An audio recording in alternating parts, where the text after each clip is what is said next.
도널드 트럼프. 더 이상 설명이 필요 없는 이름입니다. 하지만 백악관을 떠난 후 그가 그저 평범한 전직 대통령으로만 남기를 원했을까요? 절대 그렇지 않습니다.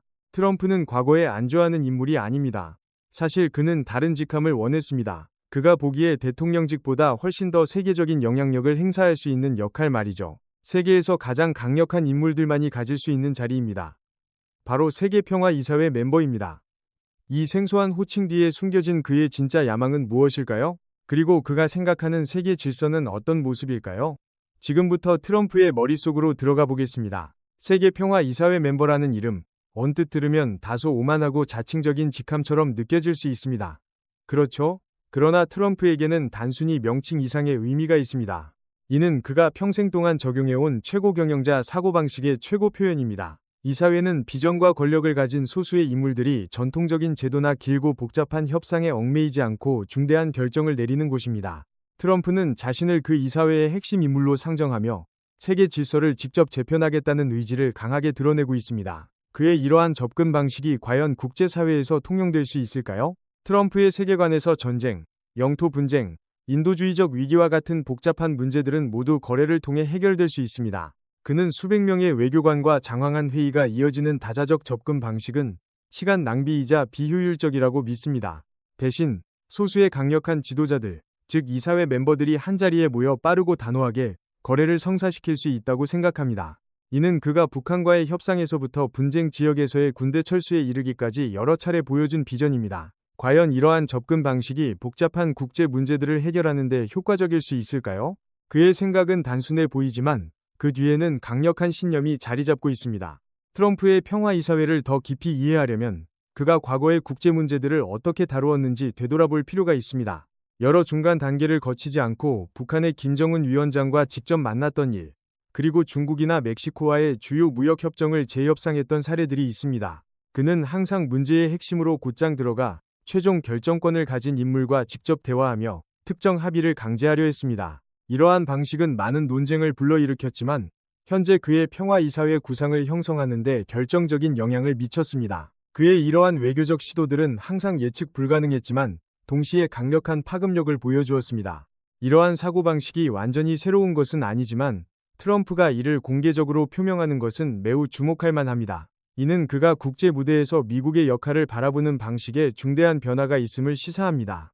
그는 더 이상 다자간 질서의 리더가 아니라 전통적인 규칙이 최대의 이익을 위해 유연하게 적용될 수 있는 독점적인 이사회의 운영자 역할을 자처합니다. 이것은 단순히 개인적인 자아를 드러내는 것을 넘어 기존의 모든 틀에 도전하는 위험천만한 외교 전략이기도 합니다. 과연 이러한 접근법이 혼란스러운 국제 정세의 질서를 가져올 수 있을까요?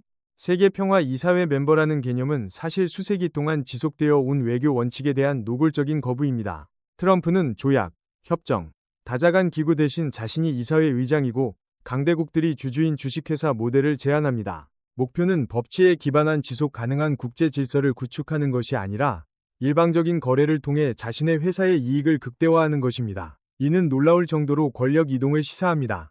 그가 이러한 파격적인 방식을 통해 진정으로 얻고자 하는 것이 무엇인지, 그리고 이러한 시도가 어떤 결과를 초래할지 예측하기 어렵습니다. 이 평화이사회의 등장은 단순한 터무니없는 아이디어가 아닙니다.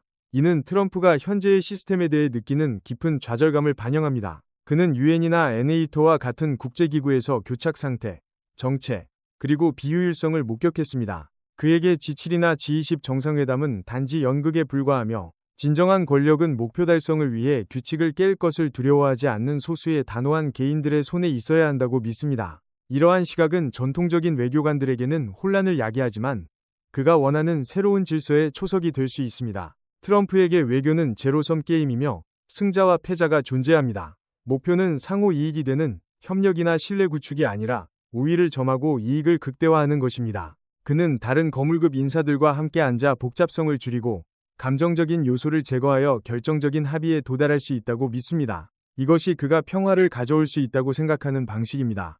보편적인 가치가 아닌 자신의 조건에 따라 정의된 평화 말입니다. 이러한 방식은 현실 세계에서 많은 도전과 비판에 직면할 수밖에 없습니다. 이 평화이사회에서 트럼프는 단순한 멤버를 넘어 최종 결정권을 가진 의장이 되기를 원합니다. 그는 자신이 문제의 핵심을 꿰뚫어보고 약점을 파악하며 자신의 의지를 강요하여 원하는 결과를 얻을 수 있다고 믿습니다. 이는 그 어떤 전문가나 제도보다 자신의 직감을 신뢰하는 인물의 비전입니다. 복잡하고 다면적인 세계에 적용하기에는 대담하지만 동시에 매우 위험할 수 있는 비전입니다. 그의 이러한 독선적인 접근이 국제사회에 어떤 파장을 불러올지 전 세계가 주목하고 있습니다. 요약하자면 세계평화이사회 멤버는 단순한 직함이 아닙니다. 이는 도널드 트럼프가 구상하는 새로운 세계 질서의 핵심입니다. 강력한 지도자들이 신속한 결정을 내리고 모든 규칙을 깨는 것을 두려워하지 않는 질서 말입니다.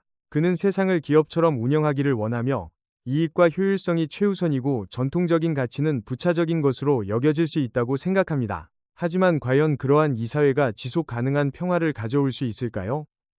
아니면 그저 위험한 권력 게임에 불과할까요? 이제 우리는 이 질문에 대한 답을 찾아야 할 때입니다. 기업 가적 혹은 마쿠 외교를 이야기할 때 도널드 트럼프와 자주 비교되는 이름이 있습니다.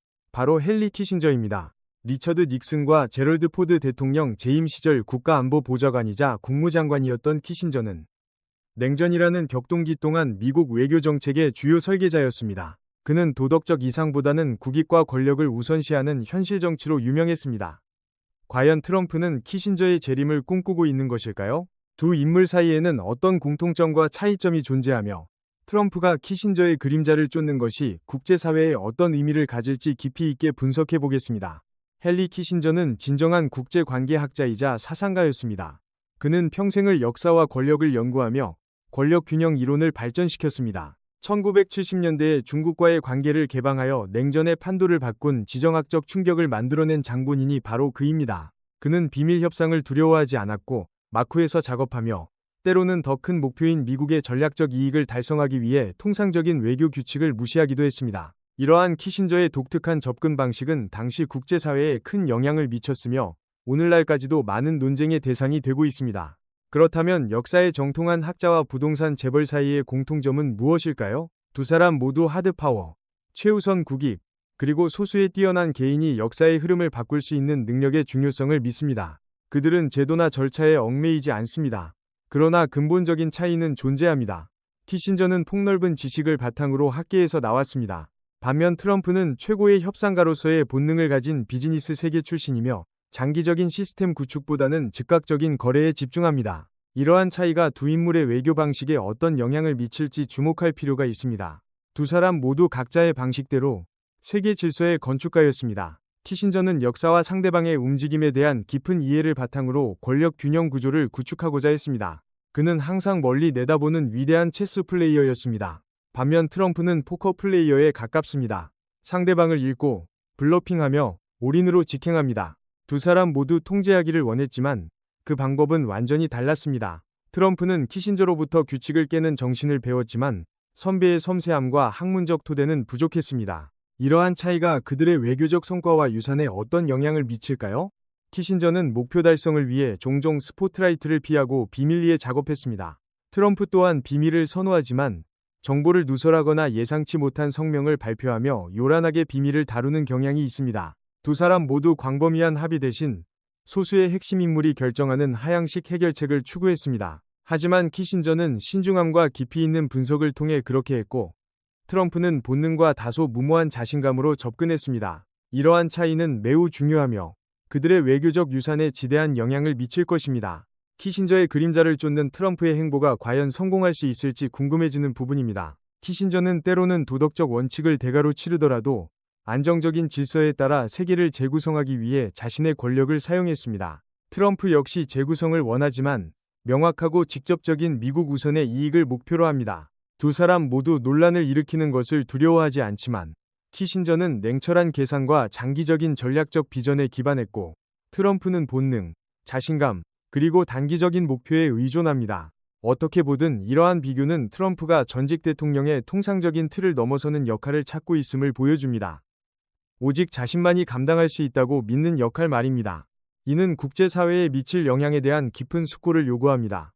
키신저와 비슷하든 다르든 한 가지 확실한 것은 도널드 트럼프가 국제 문제들을 빠르고 효과적으로 해결할 수 있는 자신의 능력에 대한 굳건한 믿음을 가지고 있다는 것입니다. 그는 현재의 글로벌 분쟁들, 즉 우크라이나, 가자, 대만 문제가 모두 작은 단계가 아닌 일괄 타결을 통해 해결될 수 있다고 주장합니다. 이는 모든 것을 한 번에 끝내고 싶어하는 사업가의 전형적인 접근 방식입니다. 트럼프는 이러한 일괄 타결이 복잡한 외교적 문제들을 해결하는 가장 효율적인 길이라고 믿습니다. 하지만 이러한 대담한 시도가 과연 성공할 수 있을까요? 우리는 현재 세계에서 가장 복잡한 세 가지 지정학적 도전 과제를 이야기하고 있습니다. 바로 우크라이나 전쟁, 가자 지구 분쟁, 그리고 대만 해협의 긴장입니다. 각 문제에는 고유한 역사, 관련된 당사자들, 그리고 복잡하게 얽힌 이해관계가 존재합니다. 개별적인 문제 하나하나를 해결하는 것도 어려운 일인데 트럼프는 이 모든 것을 하나로 묶어 총체적인 합의를 통해 동시에 해결할 수 있다고 믿습니다. 이는 매우 대담한 비전이지만 과연 현실성이 있을까요? 각 분쟁의 깊은 뿌리를 간과한 채 단지 거래의 관점에서만 접근하는 것이 어떤 결과를 낳을지는 미지수입니다. 일괄 타결이라는 아이디어가 외교사에서 완전히 새로운 것은 아니지만 트럼프가 이를 구상하는 방식은 매우 독특합니다. 그는 표면적인 문제 해결을 넘어 강대국들이 새로운 질서에 동의하는 세계의 새로운 구조를 만들기를 원합니다. 우크라이나의 경우 영토 양보와 안보 보장을 포함하는 평화협정을 제안할 수 있습니다. 가자의 경우 대규모 무역협정이 지역 안정을 위한 대가로 사용될 수 있습니다. 대만은 아마 중국과의 경제 및 군사 관계를 재편하는 방식일 것입니다. 이 모든 것은 대담한 가설에 불과하지만 그의 사고방식을 명확히 보여줍니다. 이러한 접근 방식은 분쟁을 역사, 문화 또는 국가 주권의 복잡성이 아닌 협상과 강제 도구를 통해 해결해야 할 사업 문제로 간주합니다. 그는 관련 당사자들이 한방에 모여 거부할 수 없는 제안에 직면한다면 평화가 확립될 것이라고 믿습니다. 이는 모든 것이 원하는 결과를 위해 사고팔고 교환될 수 있다고 믿는 권력 중개인의 사고방식입니다. 이러한 방식은 빠른 효율성을 제공하지만 동시에 엄청난 위험을 내포하고 있습니다. 역사적 맥락과 인간의 감정을 배제한 채 오직 거래의 논리로만 접근하는 것은 예상치 못한 부작용을 낳을 수 있습니다. 그러나 외교 전문가들과 역사가들은 복잡한 국제 문제들을 단순화하는 것의 위험성에 대해 종종 경고합니다. 모든 분쟁은 역사, 종교, 민족, 그리고 지울 수 없는 상처에서 비롯된 뿌리 깊은 원인을 가지고 있습니다. 일괄 타결이 즉각적인 해결책을 가져올 수는 있겠지만 핵심 요인들을 간과하여 장기적으로는 원치 않는 결과를 초래할 수 있습니다. 더욱이 강제적인 합의는 국제기구와 국가 간의 신뢰를 약화시켜 더 혼란스러운 세계를 만들 수 있습니다. 트럼프의 이러한 접근 방식이 과연 인류 역사에 긍정적인 유산을 남길지는 미지수입니다. 일괄 타결이 과연 성공할 수 있을까요? 이는 여러 요소에 달려 있습니다. 관련된 당사자들의 의지, 트럼프의 협상력, 그리고 가장 중요한 것은 그가 모든 당사자가 이득을 보거나 적어도 거부할 수 없는 합의를 이끌어낼 수 있는지 여부입니다. 역사는 복잡한 분쟁에 대한 한 번에 끝내는 해결책이 종종 일시적인 평화만을 가져오고 나중에 더 큰 갈등의 씨앗을 뿌렸음을 증명합니다. 이것은 트럼프가 준비하고 있는 거대한 도박입니다. 그의 방식이 과연 지속 가능한 평화를 가져올지 아니면 예측 불가능한 결과를 초래할지 지켜봐야 할 것입니다. 일괄 타결을 실행하고 평화 이사회를 통제하기 위해 트럼프에게는 파트너가 필요합니다. 하지만 아무나 파트너가 될 수 있는 것은 아닙니다. 그는 자신과 협상 테이블에 앉을 자격이 있는 사람들에 대한 자신만의 목록과 기준을 가지고 있습니다. 그들은 강력하고 결단력 있는 지도자들이며 그가 거래할 수 있는 인물들입니다. 그렇다면 트럼프가 신뢰하고 자신의 이사회에 포함시키고 싶어하는 인물들은 누구일까요? 그리고 그가 배제하는 인물들은 누구일까요? 다음 장에서는 트럼프의 이사회 멤버 선정 기준과 그가 생각하는 세계 강대국들의 역할에 대해 심도 있게 알아보겠습니다. 러시아의 블라디미르 푸틴과 중국의 시진핑이 도널드 트럼프가 가장 존경하거나 적어도 거래할 수 있다고 믿는 지도자들 중 하나라는 것은 놀라운 일이 아닙니다. 푸틴과 시진핑 모두 스트롱맨입니다.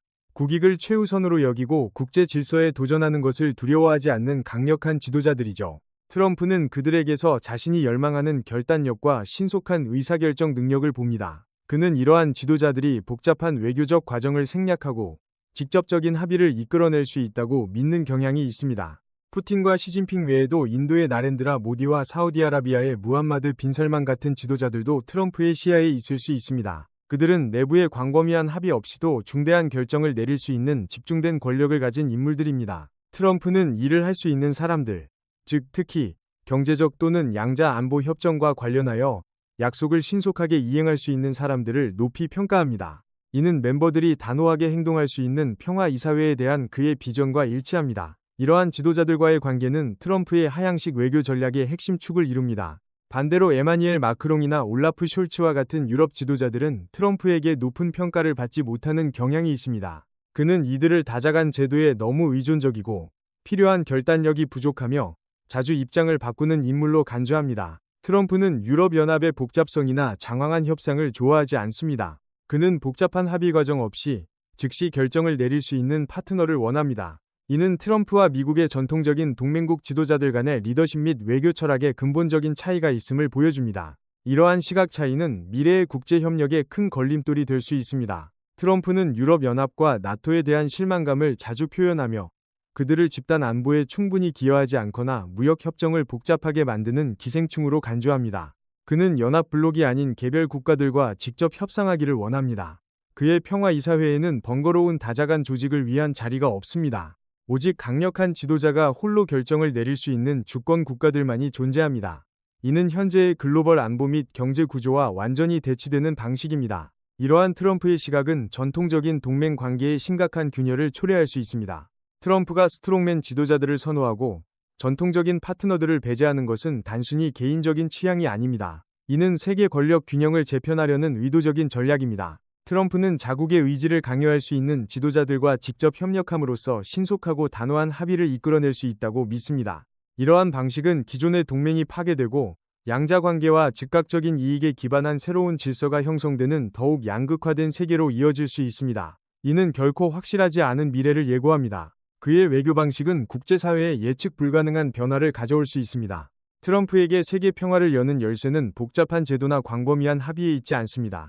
그것은 어려운 결정을 내릴 충분한 권력과 의지를 가진 소수 개인들의 손에 달려 있습니다. 그는 그 문의 주요 관리자가 되어 누가 들어올지, 누가 남겨질지 결정하기를 원합니다. 이는 단순한 정책 변화를 넘어 글로벌 리더십 철학의 심오한 변화입니다. 트럼프는 권력 지도를 다시 그리고 있으며 그 펜을 쥔 사람이 되고자 합니다. 이러한 그의 야망은 국제사회에 예측 불가능한 파장을 일으킬 수 있으며 우리는 그 변화의 흐름을 주시해야 할 것입니다. 트럼프는 세계에 큰 질문을 던지고 있습니다. 과연 우리는 규칙과 기존 제도를 무시하더라도 복잡한 문제들을 신속하게 해결하기 위해 소수의 강력한 지도자들이 운영하는 평화 이사회를 필요로 할까요? 아니면 느리지만 합의와 공동 가치에 기반한 다자, 외교를 고수해야 할까요? 이 질문에 대한 답은 우리의 지정학적 미래를 형성할 것입니다. 그리고 이는 한국 대통령과 같은 다른 지도자들도 직면해야 할 질문입니다.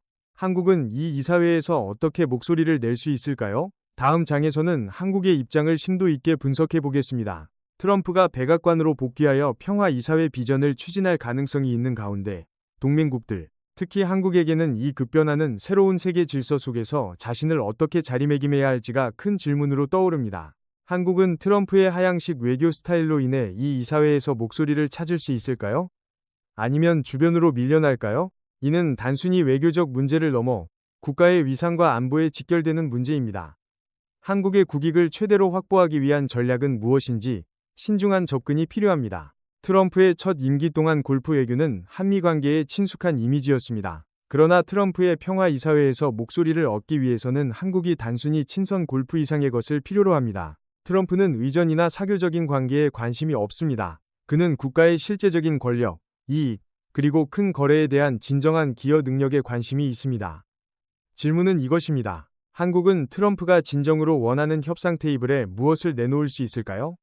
이는 한국 외교에 대한 깊은 고민을 요구하는 지점입니다. 트럼프의 평화 이사회에 참여하려면 한국은 명확하고 대체 불가능한 전략적 가치를 보여줘야 합니다. 이는 특히 미군 주둔 비용 분담에 있어 국방 기여도를 높이는 것을 포함할 수 있습니다. 또는 한국은 글로벌 첨단 기술 공급망에서의 위상이나 선진 군사력을 활용하여 협상력을 강화할 수 있습니다.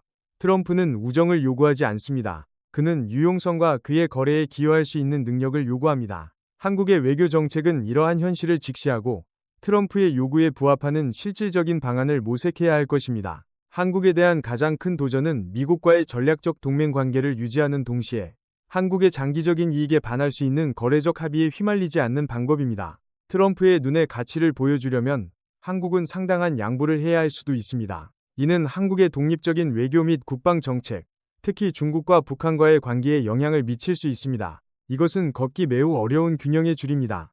한국의 지도자들은 이러한 복잡한 상황 속에서 국가의 미래를 위한 현명한 판단을 내려야 할 것입니다. 만약 한국이 충분히 매력적인 제안을 내놓지 못하거나 트럼프의 기준을 충족시키지 못한다면 평화 이사회에서 배제될 위험이 매우 높습니다. 이는 외교적 고립으로 이어질 수 있으며 더 나쁘게는 트럼프가 다른 강대국들과 맺는 큰 거래에서 졸지의 희생양이 될 수도 있습니다. 트럼프가 양자 합의를 통해 모든 것을 통제하려는 세계에서 직접적인 목소리를 내지 못한다는 것은 한국의 심각한 안보 위험이 될 것입니다. 이 어려운 과제가 한국 지도자들을 기다리고 있습니다. 현명한 판단과 전략이 그 어느 때보다 필요한 시점입니다. 이러한 도전을 극복하기 위해 한국은 능동적이고 유연한 외교 전략을 필요로 합니다. 단순히 반응하는 것을 넘어 한국은 트럼프가 무시할 수 없는 자체적인 이니셔티브와 가치 있는 제안을 내놓아야 합니다. 이는 트럼프의 사고방식에 대한 깊은 이해, 날카로운 협상력, 그리고 핵심 원칙을 잃지 않으면서 상호 이익이 되는 방향으로 관계를 재정립하려는 의지를 요구합니다. 이는 한국이 전략적 비전을 가진 중견 강국으로서의 역할을 보여줄 기회가 될 수 있습니다.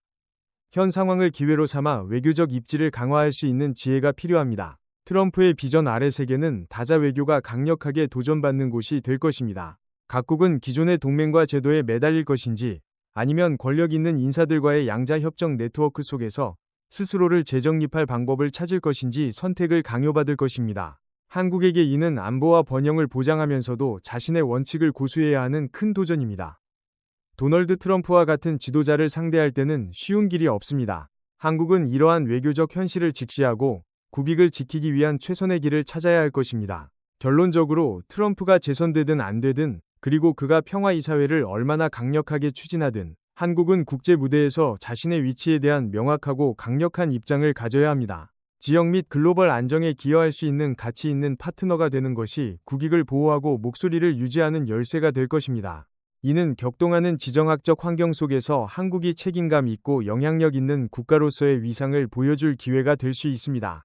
한국은 강대국들 사이에서 현명한 외교를 통해 자신의 길을 개척해야 합니다. 트럼프가 돌아오든 안 돌아오든 그리고 평화이사회가 형성되든 안 되든 한 가지 확실한 것은 그의 외교적 접근 방식이 거대한 도박이라는 것입니다. 엄청난 기회와 위험을 모두 내포하고 있는 도박이죠.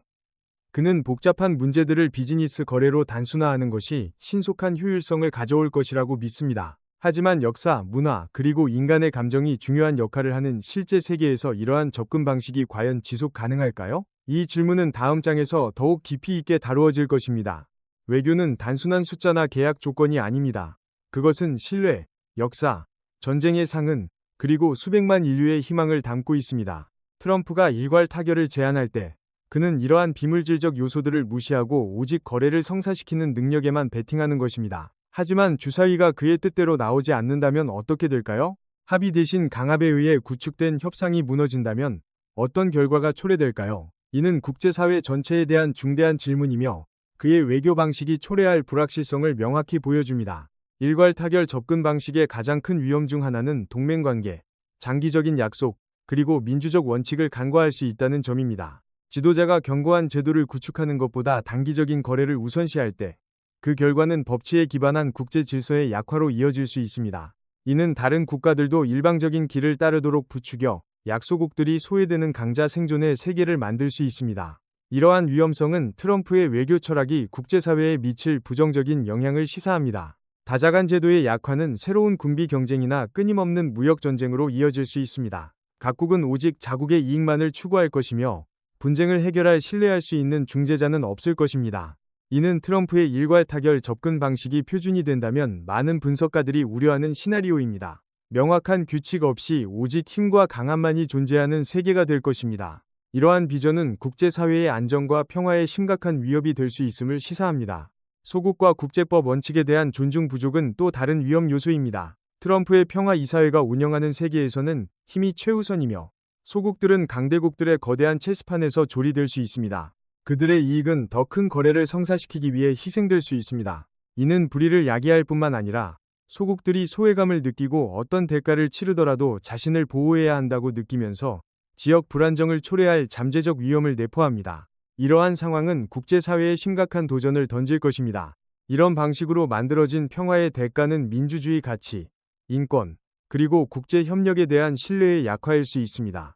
강력한 지도자들이 스스로 모든 것을 결정할 권리가 있다고 여길 때 민중의 목소리와 도덕적 원칙은 흐려질 것입니다. 이는 권력이 전부이고 법은 단지 제안에 불과한 미래의 위험한 선례를 만들 수 있습니다. 트럼프가 만들고자 하는 세계는 덜 안정적이고 덜 공정할 수 있습니다.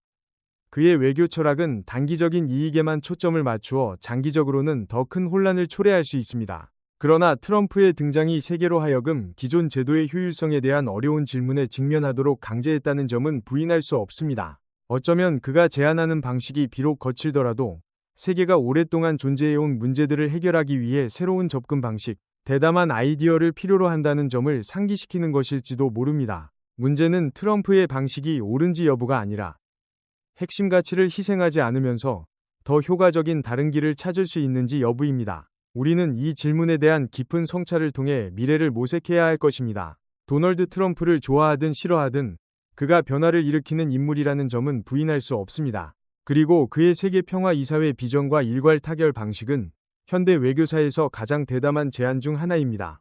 이는 모든 틀, 모든 선례, 그리고 모든 기대를 뒤흔듭니다. 과연 이것이 무모한 인물의 광기일까요? 아니면 세계를 교착 상태에서 벗어나게 하려는 선구자의 비전일까요? 이 질문에 대한 답은 우리 자신과 미래 세대에 지대한 영향을 미칠 것입니다. 우리는 그의 행보가 가져올 파급력을 신중하게 평가해야 합니다. 트럼프의 세계 평화 이사회 비전은 단순한 아이디어가 아닙니다.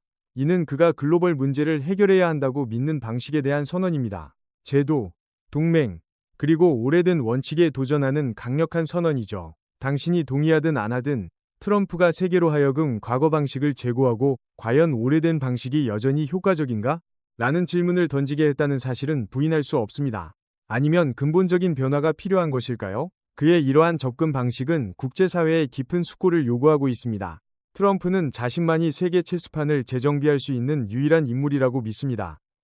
그는 국가를 체스말로 갈등을 게임으로 봅니다. 평화이사회라는 사고방식으로 그는 게임을 할 뿐만 아니라 게임의 규칙을 바꾸기를 원합니다. 그는 모든 것을 결정하고 자신의 의지대로 각 체스말을 움직여 자신만의 방식으로 가장 지속 가능하다고 믿는 평화를 만들고자 합니다. 이것이 바로 그의 궁극적인 권력 욕구입니다. 그의 이러한 시도가 과연 성공할 수 있을지 전 세계의 시선이 집중되고 있습니다. 우리는 거래와 강압을 통해 세상을 재구성할 수 있는 한 개인에게 신뢰를 두어야 할까요? 아니면 더 복잡하고 느리지만 합의와 공동가치에 기반한 시스템을 고수해야 할까요?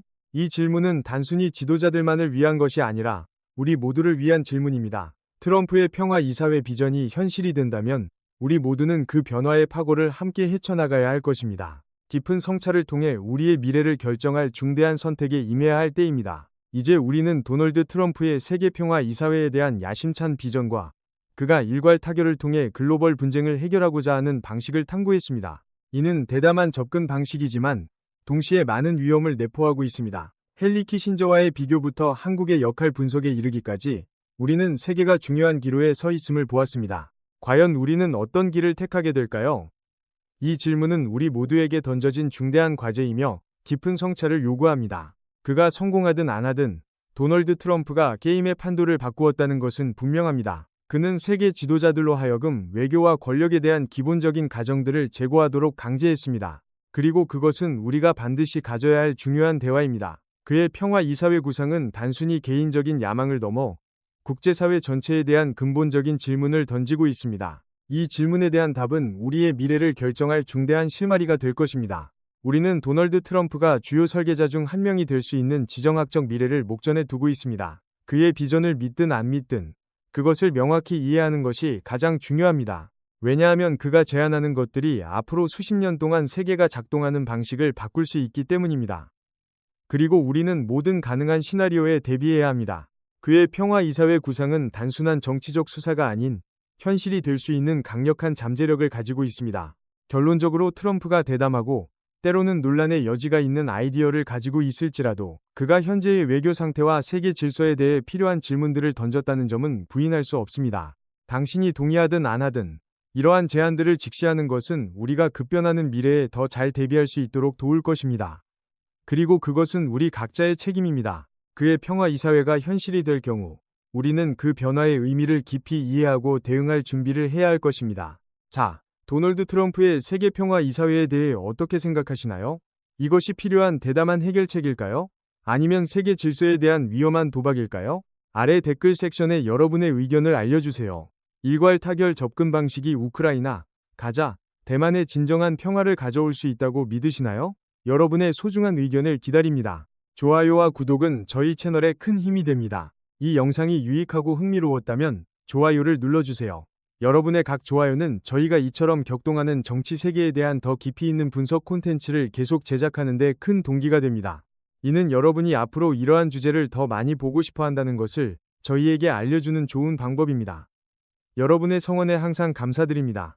그리고 글로벌 지정학적 문제나 영향력 있는 지도자들에 대한 미래의 분석을 놓치고 싶지 않다면 구독 버튼을 누르고 알림벨을 켜주세요. 저희는 가장 독특하고 깊이 있는 시각을 제공할 것을 약속드립니다. 이 복잡한 세상을 함께 탐험하기 위해 저희 커뮤니티에 참여해주세요. 여러분의 참여는 저희에게 큰 힘이 됩니다. 세계 평화에 대해 어떻게 생각하시나요? 트럼프의 큰 거래를 통해 달성될 수 있을까요? 아니면 다른 접근 방식이 필요할까요? 글로벌 외교의 미래에 대한 여러분의 생각을 공유해주세요. 모든 의견은 소중하며 이 중요한 대화에 기여합니다. 함께 개방적이고 문명적인 토론의 장을 만들어갑시다. 여러분의 통찰력 있는 댓글을 기대합니다. 도널드 트럼프와 세계 평화 이사회 비전에 대한 저희의 심층 분석 영상을 시청해주셔서 감사합니다. 새로운 시각과 깊이 있는 통찰력을 얻으셨기를 바랍니다. 이 영상을 친구들과 글로벌 정치에 관심 있는 분들과 공유하는 것을 잊지 마세요. 다음 영상에서 다시 만나 뵙겠습니다. 여러분의 지속적인 관심과 성원에 감사드립니다. 다음 해시태그를 사용하여 더 많은 정보와 관련 영상을 찾아보실 수 있습니다. 트럼프, 외교, 리더십, 평화, 세계사, 분석, 저희 채널을 탐색하여 정치 및 지정학에 대한 더 흥미로운 콘텐츠를 발견해보세요. 여러분의 지속적인 관심을 부탁드립니다. 저희의 다음 분석 영상에서 다시 만나 뵙겠습니다. 그때까지 건강하시고 늘 새로운 지식을 탐구하는 하루 되시길 바랍니다.